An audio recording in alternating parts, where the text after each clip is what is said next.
Hello, and welcome to my DLP and Vision of Teaching and Learning. This is me on my first day of kindergarten, very excited to play, learn, and make friends.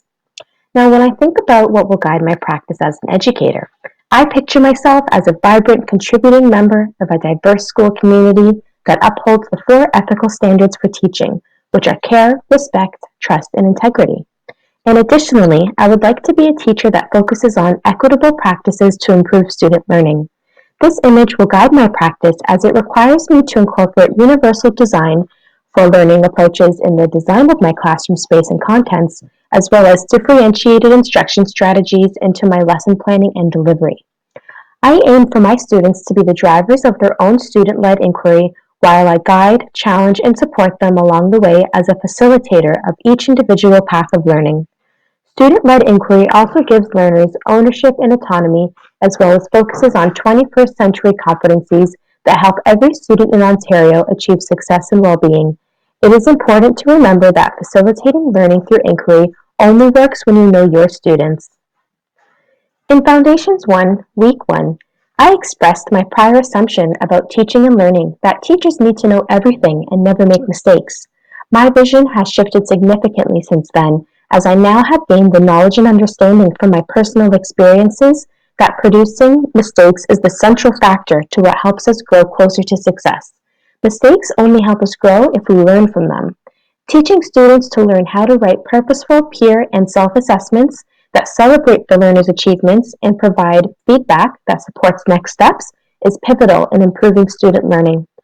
Now, what would limit the enactment of my vision is if I don't gather information about my students, and instead I just implement a standard curriculum that doesn't reflect the diversity of readiness levels, needs, and interests of them. By reviewing the Learning for All 2013 document, I will know to review OSRs, check IEPs, consult parents and previous teachers, as well as spend the time to get to know my students through observations and creating student surveys, which will help enact my personal vision. In Foundations 2, Week 3, the Growing Success 2010 document speaks to student choice and how it builds capacity in a learning community and empowers learners to exercise their agency with making informed and voluntary decisions based on their learning preferences and interests. For online or blended learning, creating choice boards on Google Classroom is a simple and organized way to encourage my students to voluntarily make informed decisions. Now, it is our duty as educators to be an ally for minority students and those who come from underprivileged backgrounds and get to know them so that we can support the intersectionality of their multiple identities. Culturally responsive and relevant pedagogy means having more authentic conversations with my students to foster development and leadership for both in and outside the classroom.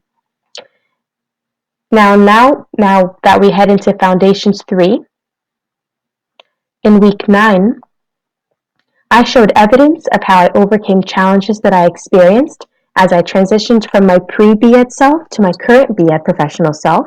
I showed that I struggled a lot in year 1 to keep up with course assignments and practicum work, and what helped me was seeking assistance from student services, in which I applied what I learned and hung up a big whiteboard calendar in my room and added on all of my assignment due dates and kept an organized list of due dates on a separate Word document according to my class schedule that I definitely checked daily.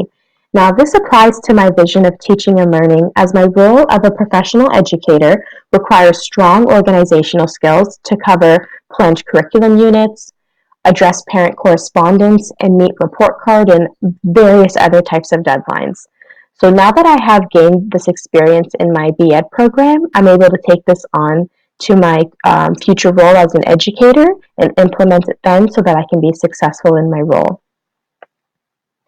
In Foundations 3, Week 7, I expressed that my confidence level in creating test items for students is medium-low. So 2 achievable goals that I will set as I begin my first year of teaching